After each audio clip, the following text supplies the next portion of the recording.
Assalamu alaikum урматтуу кыргыз элим, бир туугандарым, кылымдарды карыткан кыргыз дегенде дүйнө дүңгүрөп турган учур болгон. Ошол кезде биздин рухубуз бекем күчтүү болгон.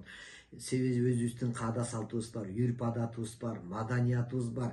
Ошону менен айырмаланып келет аз бир туугандар. Кыргызыбыздын өзүбүздүн Кудай Таала берген ушундай сонун жерибиз бар. Ушуга суктанып, ушул жерибизге көз артып, ушуну тартып алсак деп, ушул жерде биз жашап калсак, ушул мамлекет биздики болсо деп аткан душмандар аябай көп толуп кетти. Мен бүгүн ушул жөнүндө айткым келип атат бир туугандар. Кыргызмын дегендер ушуну бөлүшүп коюңуздар. Кыргыздын душмандары көбөйдү. Кыргыз өзүбүзгө өзүбүз душман болуп, өзүбүздүн жерибизди, элибизди, кадыр баркыбызды билбей атабыз. Кече эгемендүүлүктөн кийин аябай бир жүрөгүм ооруп, бир нерсе айткым келди. Эми мен башка улуттар жөнүндө айткым келет. Себеби дегенде ушул жөнүндө кичине мейли эми улуттар арасындагы мындай бир борончу туура эмес нерселерди айтты деп айтышса дагы мен баары бир балким мен эбепке себеп дегендей бир туугандарыма балким айтылган нерсемди бир пайдасы тийип калабы деген нерсе менен айткым келип атат туугандар. Ойлонуп көрүңүздөрчү. Сырттагы душмандар мамлекет башына келген президенттерден баштап ошол ордого дагы тиги жолтоо болуп жакшыраак чыккан президент болуп калса ага бут тосуп, эгерде алардын оюндагысына макул боло турган болсо аларды пайдаланып келатат. Мына ойлонуп көрүңүздөр. Биринчи ойлонуп көрөлү. Биринчи Акаев, Акаев деп эле айта берейин. Биринчи президент аттарын айтсам дагы анын көрөрмандары тиги комментарий жасап нерсени бакырып эле чулдай беришет экен. Биринчи президентибиз келгенде кандай болду? Советтер Союзунун учурундагы баардык нерсе менен жакшы колхоз совхоз болуп сонун жашап атканбыз. Жашап атсак эле арасынан эле бир аксакал, бир акшакалдар пайда болду дагы, эптеп баягы напсисин тойгузуш үчүн, дүйнөнү бөлүп алыш үчүн алдап программаларын киргизип, элдерди азыр укмуш жашатабыз, укмуш байып кетет, элдерге өзүнүн мүлкүн бөлүп берели деген шылтоо менен не кылды? Бүтүн да мамлекетти чачыратты. Завод, фабрикалардын баарын бөлмүш болтуруп, өздөрү аларды алды, менчиктештирди, ал жерлерге базарларын салды, торговый центр эмнелердин баарын базып,ээлердин баары бүт ошолор. Ошолордун баарын салды, бөлүп, темирди алюминийди кылтып сатты Кытайга, бүт баарын чачыратты. Койлордон эптеп элдерге себелеп бермиш берип коюп, баягы икке сөөгүрүткан сарнесал алдап койду дагы. Ошо менен жалпы мамлекеттик мүлктүн баарын, сонун турган нерсенин баарын не кылды? Чачыратып бөлүп ийди. Ошону бөлүп ийген душмандар, ошону бөлүп ийген ички душмандар, аксакалдар азыр дагы уялбай чыгып алып акыл айтып жүрөт. Өзгөчө бирөө. Ушунчалык көргөн сайын жиним келет да, акыл айтып, азыр минтсек өнүкмөкпүз деп коет. Мамлекеттин баарын чачыратып жүргендер ошолорду. Ошол учурдан баштап кыргыз эмне болду? Өзүнүн киндигин өзү кечип, өзү жашай турган болуп калды.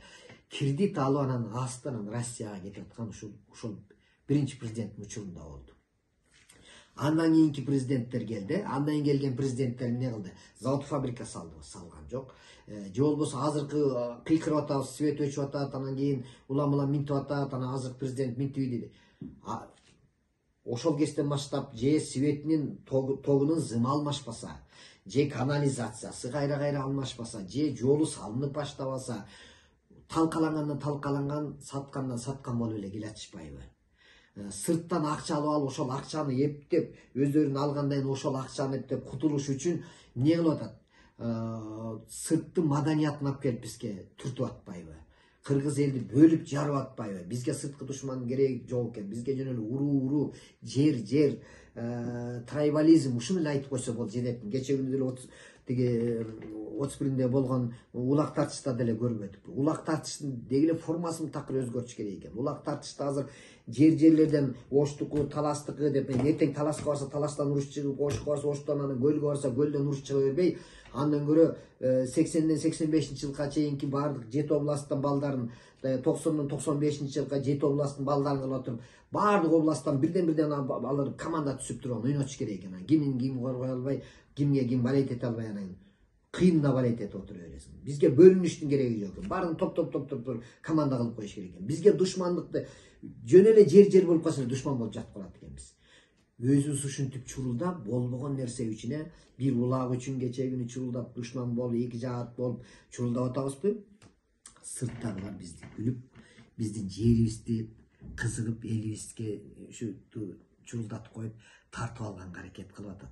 Ага өзүбүздүн башыбыздан келгендер аракет кылып беришти. Эсиңиздерде барбы, бир президент учурунда келгенде кыргыз деген графаны алдырып салды го. Кыргыз деген улутубузду алдырып салды. Кыргыз деп жазганга болбойт деди. Анткени ал кыргызстандык деген аракет кылды. Максаты башка болчу.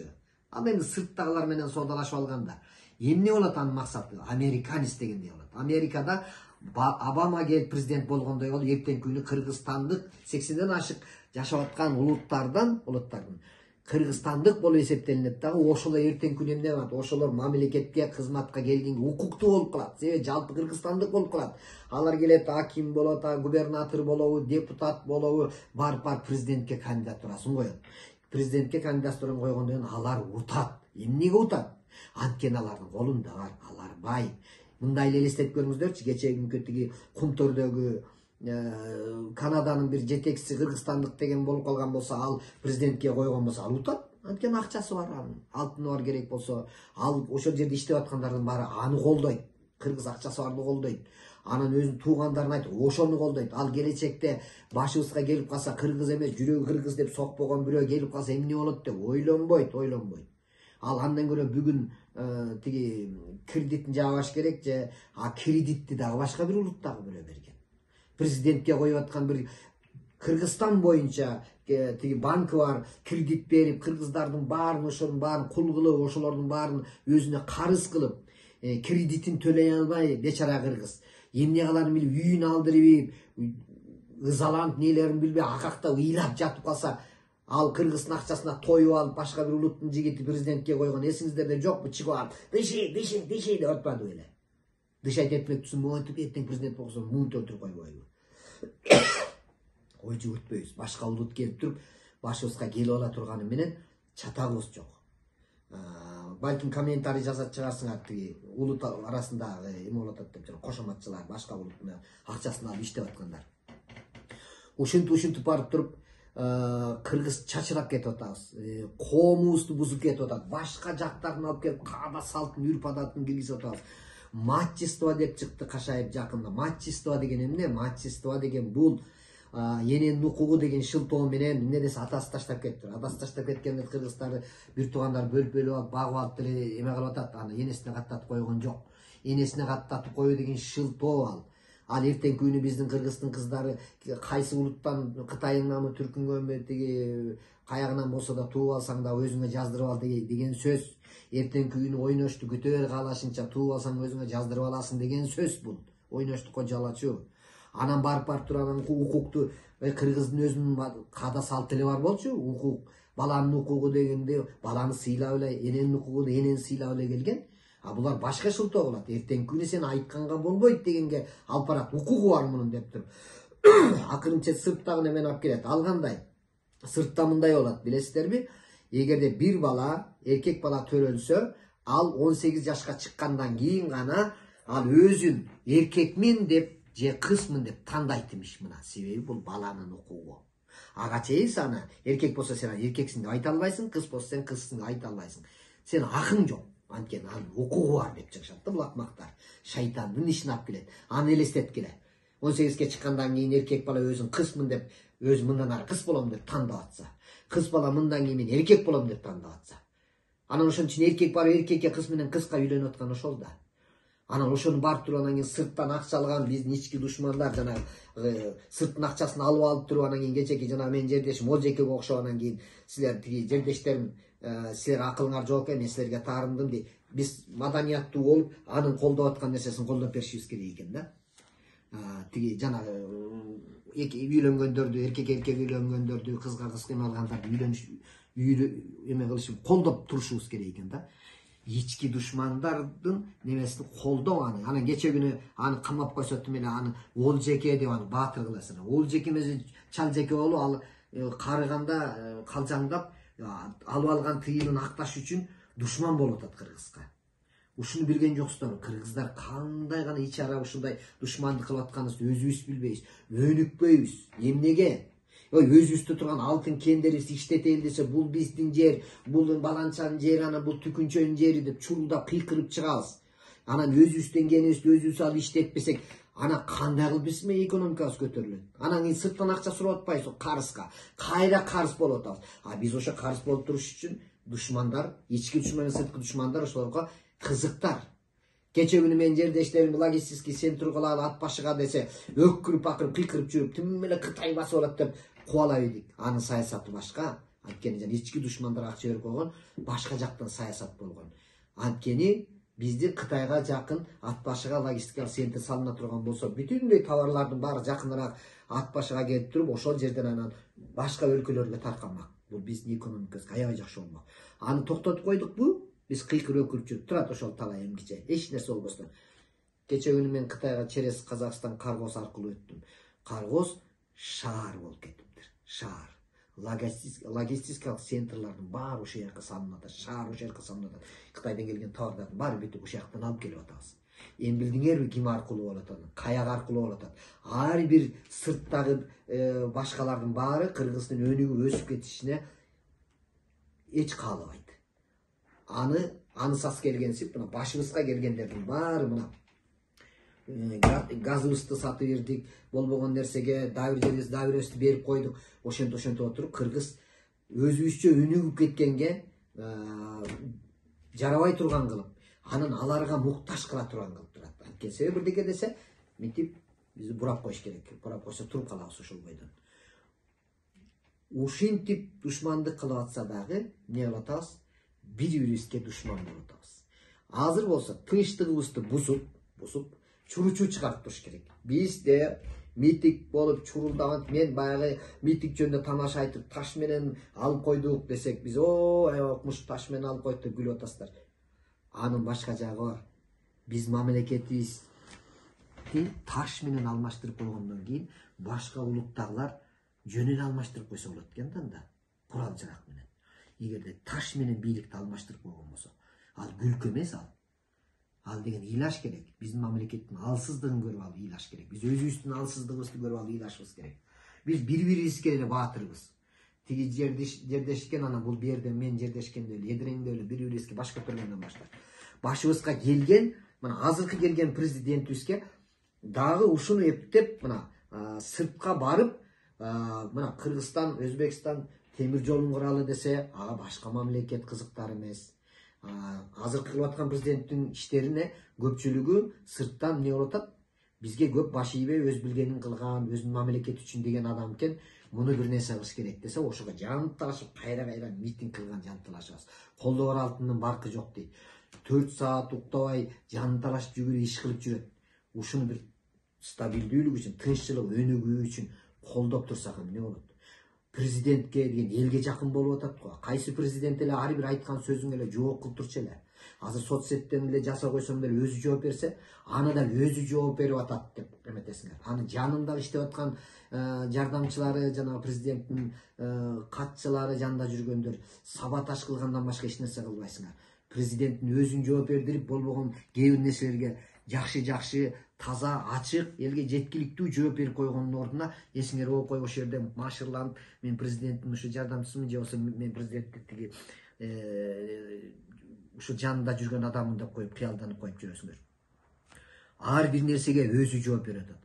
Бир президенттин учурунда билесиздерби? Элнура деген журналист карындашыбыз элдин түшкөн катты ушу президент жооп берип турсун деп туруп, куржунду уюштурду эле. Куржун эмес, мүшөк болуп, макулатура болуп жийилип жатат. Бирөөсүнө да жооп келген эмес. Стенага эме топурсаң да арты көздөй келет экен. Жок ошол бойдон. Азыр элге жакын болуп атат го. Тоодо ойдо жүрүп деле жазып койсоң деле сага жооп берип атат го. Ар биринин көңүлү калбасын деп баарына жооп берип атат. Ашмалтай болуп бүттүк. Алтыныбыз каякта деп кыйкырып чыктык элек. Депутаттар коем ушул элибиздеги алтыныбызды урдап кеткен экен, жок болуп кеткен дебесин деп депутаттардан да комиссия түзүп туруп киргизди эле. Алардын болсо бүт жарыя кылды. Биздин алтындарыбыз бар, ал деген улуттук банктын катылып жатат деп. Алтындын каерде катылып жатканын айтпаш керекпиз биз. Ал мамлекеттик сыр. Эртеңки күнү бир курал жарагы барлар же жанагынтип митинг кылам деп чурулдап аткандардын максаты башкадыр, кайдан билесиң? Чурулдатып коюп ошол алтынга кирип кетели, алып кетели деп атканда. Биз алтыныбыз каякта дегенде, бир ачылып чачылып жайылып эле баарын эле элге айтып турат экен да. Айтып туруш керек экен да. Мындай болла Кыргызстан бириктире, башка улут мындай болуп да тинтип атат деп Президенттер айтпайт да. Аны мына мага окшогондор айтат. Ич күйгөндө айтат. Ойлоңгула, өзүбүздүн жерибиз, өзүбүздүн элибиз турганда ошону сактап калганга аракет кылалы. Жанталаш. Бир нерсе болбогон бир катуу ушак кылып алып элем. Президент мындай көйнөк кийип калат. Эмне болуп турганда көйнөк кийсе? Мен деле конокко баратсам, жакшынакай көйнөк кийип алып барам. Конокко баратсам, мен тиги досумдун жакшы машинесин сурап алып минип барам. Элдин бүтүндөй кыргыз элинин жүзү болуп аткан президентибиз анча-мынча бир алысыраак жерге бир жана уяттуураак жерге бир дурусураак бир самолет менен учуп барып келсе, ошол эле берки самолетке куйган бензин деле куюп алып учуп барып келсе деле, ошону деле чыргып эле чукку эле жанагы уюмдар бар, айтып атпайм, ошолорго шпион да аларга сырттан бүт кай жерге барса ошо сүрөткө тартып эме кылып бияка берип турат. Алар болсо кайра будараш айтып атышат. Ушул жанагы Кактус, Азаттык, андай деген сыяктуу сайттар бир жолу кыргыз ушинтип өнүгүп атат, кыргыз ушинтип деп жаздыбы? Уктуңар беле ошо кыргызды мактап жазганын бир жолу жаздыбы? Мындай ой жүгүртпөйсүңөрбү? Алар бизге каршы. Алар жөн гана ички гана ошо немебизди гана ыдырап бузулуп кетсе экен, ынтымак бузулуп кетсе экен, ушулар талкаланып турса экен, ушул жакта согуш чыгып кетсе экен, ушинтсе экен деп турган гана өлкө. Ошол жактын акчасын алып, анан ошолордун сөзүн сүйлөп аткандар. Анан жанагы биздин тиги Олжекеңге окшогондордун баары мына ошо коомду бузуп, жана матчествосы галбой, салбой, эмнелерин баарын укугу, алардын укугун бизге эмне кереги бар? Сырттагылардын бизге каада салтынын эмне кереги бар? Биз өзүбүздүн каада салтыбыз бар, өзүбүздүн үрп адатыбыз бар. Фанаттыктын да чеги болот да. Мына мен 5 маал намаз окуйм, мен Пакистандын кийими менен арабтардын кийимин кийбейм мен. Мен өзүм деле мына болуптур, буну баягы да ушинтип айтсам бирөө айтып атат, сен ал үстүңдө кийип турган эмне башка жактын Кыргыздын кийимиби депчи. Кыргыздын деле мындай өзүнүн эле ушул сыяктуу эле тигип, бирок өзүбүздүн каада салт үрп адатыбызга ылайыкташкан калпагыбыз болгон, чепкенибиз болгон деле кийимдерибиз бар. Обязательно эле сен Пакистандын кийимин кийип эле, арабтын кийимин кийсең эле сен мусулмансың деген жери жок ал жерде. Ал жерде кыргыз болуп мусулман болуш керек ал жерде. Өзүбүздүн ошо качантан бери келаткан каада салт үрп адатыбыз ал жанынуу деп коет. Ошол ашыкча жериңди көрсөтпөй кийин деген сөз. Ал жерде жазылган жок. Да бир жолу айтам. Пакистандын кийимин кийип ал деген жок. Таза жүр деп атат. Жакшынакай болуп кийинип, ауратыңды көрсөтпөй, жабынып жүргүн деген эле сөз. Ар бир эменин мамлекеттин фанаты боло берели. Кыргызстанга бирөө келсе, Кыргызстан экени билиниш керек да. Башка жакка барсаң, Ташкентке барсаң, өзбек экени билинет. Топуларын кийип алып, өзбектин өздөрүнүн улуттук кийимдерин кийип алып жүрөт. Кыргызстанга келсең эле, же Арабстанга келгенин билбейсиң, же Пакистанга келгенин билбейсиң, же Индияга келгенин билбейсиң. Баары оосуна келген сүйүлөрү оттоп эле шыгылып эле мамлекетти бузуп, ушул жерди ушинтип чурулдатты эле. Аны болсо жанагындай бир түркөй, бир безграмотный, кеченки улактагыдай болуп туруп, десе тим эле биздин баланы тиги эме кылдык, как будто таластыктар Кытайдан келди эмне. Тим эле башка улут менен эме кылып аткан, кошо жүгүрүп, жүздөй эме жигит эмеге жүгүрүп алыптыр эме. Бул эмне бул? Ушунчалык да мындай бир деңгээл болобу же эмне? Токтойлу кой. Уят болобуз. Кыргыз деп жүрөк согуш керек. Кыргыз өзүнүн жерин, өзүнүн эл суктанып аткан жерибизди сактап, маданиятыбызды сактап, президентибизди урмат сый кылып, ар бир болуп аткан нерсени кечегидей эле мамлекеттеги деле кечегидей эле. Кече деле жөн эле отуруп турсаң, башка чет мамлекетте 50 000 киши стадиондо отурса, футбол болуп атса, эгер ошо чыр болуп калса, карап эле турушат мынтип эле. Судьясы тигини алып келет, бирөөсүн наказать этет, анын ордуна башканы коет, мынтип карап эле турат. Же көрдүңөр беле, чет мамлекетте футбол ойноп атканда 50 000 киши бир судья туура эмес кылып кой же мынтип кой десе, ошол ойноп аткан поляга түшүп алып жүгүргөнүн көрдүңөр беле дегиле. Жүгүрсө бир 2 келесос жүгүрөттүр. Оптон бир 100-200 малга окшоп кечеңде жүгүрүп кеткен жок да эч ким. Ойлонушубуз керек да, өзүбүз кыргыздын кадырын кетирип, баркын кетирбей, сыртка уят болбой, жакшынакай болуп, намысыбыз болуш керек, намыс. Анан кийин майдаланып, сайдаланбап, маңыздар. Президент мындай көйнөк кийиптир, анан мындай патинке кийиптир деп катын ушак кылгандардын аркасынан кошо сүйлөй бербегиле. Мен деле өзбек менен казактардын куудулдарын бияка конкурска чакыра турган болсом, ошолорду жакшынакай кылып кийим кийип алып тосуп алабыз. Өзүбүз жебесек да ошолорго беребиз. Өзүбүз жатпаган жакшы жерлерге ошолорду жаткырабыз. Жакшынакай кылып узатып коебуз. Алар кеткенден кийин ушул карыз болуп калсак да сыр бербей өтүп коебуз. Анткени себеби бул кыргыздын өзүнүн маданияты, сыйы, урматы, анан намысы. Анан силердин оюңар боюнча эмне, президент бир жака барса, бул Өзбекстандын тиги президенти машина минип келсе, Казакстандын президенти бир тойго машина минип келсе, биздин президент эмне, тиги эл менен кошо барган маршруткага чогулуп барсынбы силерге? Мынчалык тупойлуктун кереги жок да. Алар кайра машина менен кетсе, биздин президент жүрөт экен да, маршруткаңар болсо чогула калсаңар мен да кетип калайын депчи. Ар бир нерсенин өзүнүн орду бар да. Мүмкүн болсо суранам, кыргыз деген нерсени ойлонгула, кененирээк ойлонгула. Антпесе биз эртең башыбызга башка бирөө келип калат. Азыр келип турган мына ошо башыбызга келип турган президентти, ошол коррупция менен жанында жүргөн, кошо күрөшүп жүргөн муну эки дос деп коюп атабыз. Эки досту колдоп, дагы кийинки дагы бир эки дос келеби, кийин дагы 3 дос келеби, 4 дос келеби, достор көбөйүп келип, мамлекетибизди көтөрө тургандай болсун. Биз ошолорго дос бололу. Мамлекетибизди өсүш үчүн, келечеги үчүн суранам.